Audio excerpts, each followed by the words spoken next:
Ay, hello. Magandang araw sa lahat, mga friend. Yon, nandito na naman tayo sa ating kusina. Sa bahay nating maliit lang. Ayan, magluto ako ng gulay. Gulay ko ngayon ay yan kalabasa, sitaw, saluyot at saka okra. Yan. Kaya ang sahog natin ngayon for today is ayan, hipon. Yan ang aking pangsahog sa ating gulay. Ano ko na yung aking tubig, ipinakulo ko na para mailagay ko na yung aking mga gulay.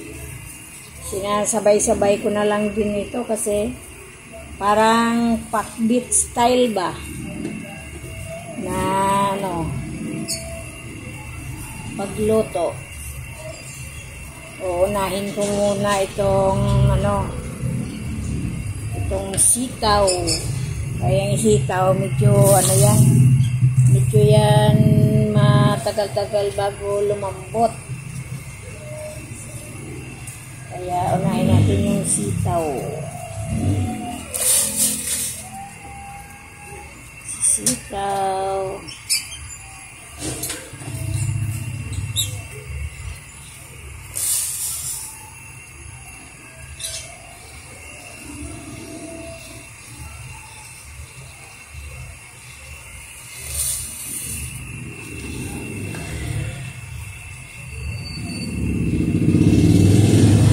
Lumambot-lambot na yan yung sitaw, saka natin ilagay yung kalabasa.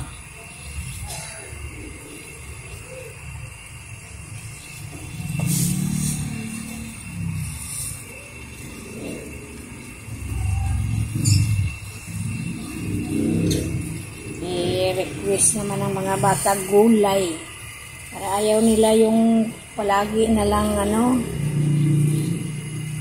manok, isda, gulay na lang daw muna. Yan. Kasi parang nagsawa siguro sa manok-manok. Lagi kasing pritong manok, litsong manok. Maiba naman daw. Puro naman daw gulay. Ayan. Palambutin muna natin yan iwanan muna natin saglit. Ayan na, siguro lumambot na yung ating sitaw. Ayan na, malambot na siya. Sunod naman natin dyan ay kalabasa. Sarap ng kalabasa.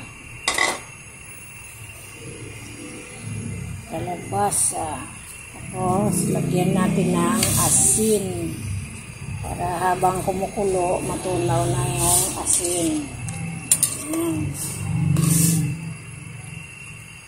Sarap ng kalabasa nito, maligat.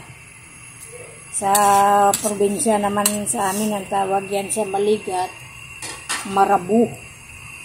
Tapos nilalagyan ko yan ng sibuyas. Gusto ko yung may amoy-amoy ba yung gulay ko. Dati sa probinsya, ayaw ko magkain ng gulay na may sibuyas. Nung nandito na ako sa Maynila, nasanay na ako kasi yung mga yung mga kasamahan ko dito, pag nagluto sila, merong sibuyas. Iba nga yan, nilalagay pa bawang. Para may aroma daw po. Mabango ba? Tapos, ilagay na natin yung saluyot. Gusto ko kasi sa saluyot yung lutong-luto ba siya na para yung sabaw niya yung medyo madulas-dulas. Tawag. Pasintabi kung ano man yan yung tawag niyo dyan sa ganon talaga yung saluyot, diba? At saka yung mga okra, medyo madulas sila. Pero yan ang gulay na gamot may gamot yan sa diabetes at saka okra. Gamot sa diabetes yung okra at saka saluyot.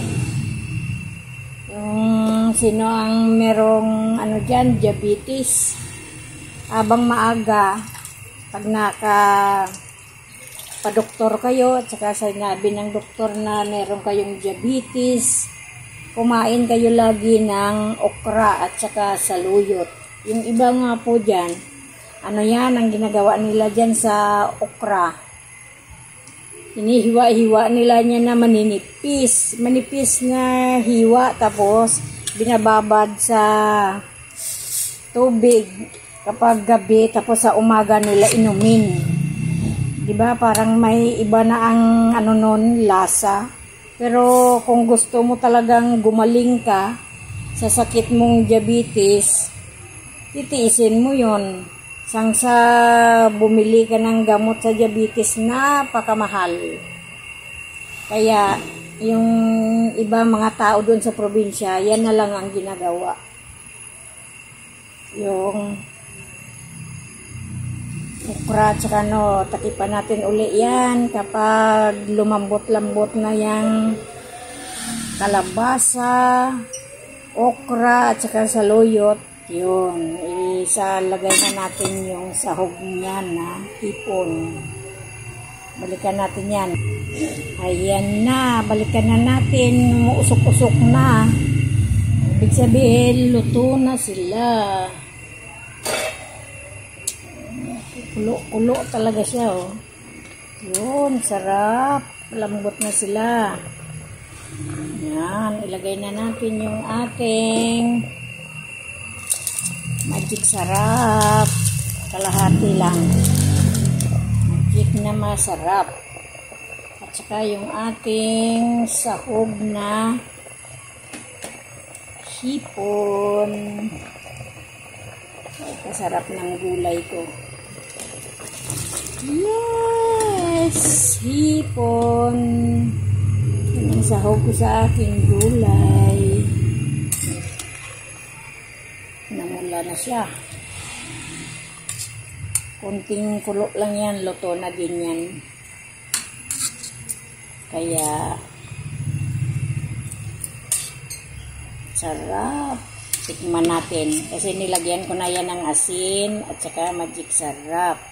Tikman ko ng lasa kong napakasarap.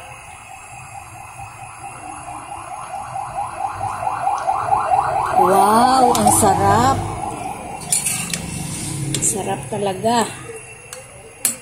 Yan. Ipakuluin pa natin yan para lutong-luto yung ating hipon. Hipon. Yan. Balikan uli natin yan mamaya.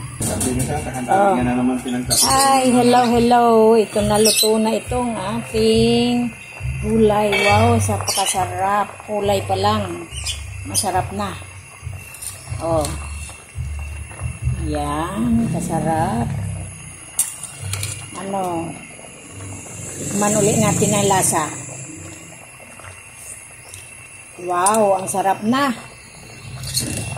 Yan, kakain na tayo nito. Papalaban na naman tayo sa kanin. Okay. Kain na tayo. Patipan na natin ito kasi kakain na tayo.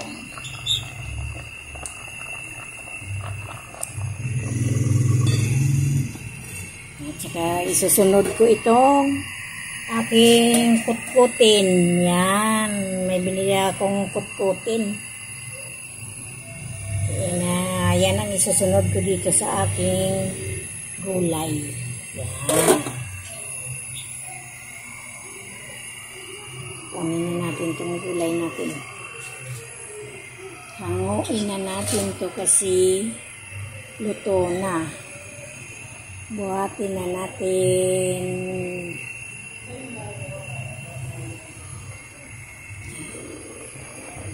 Kasarap. Gutom na ako. Sa mukha pa lang niya, gutom na ako. Yan ang ating gulay.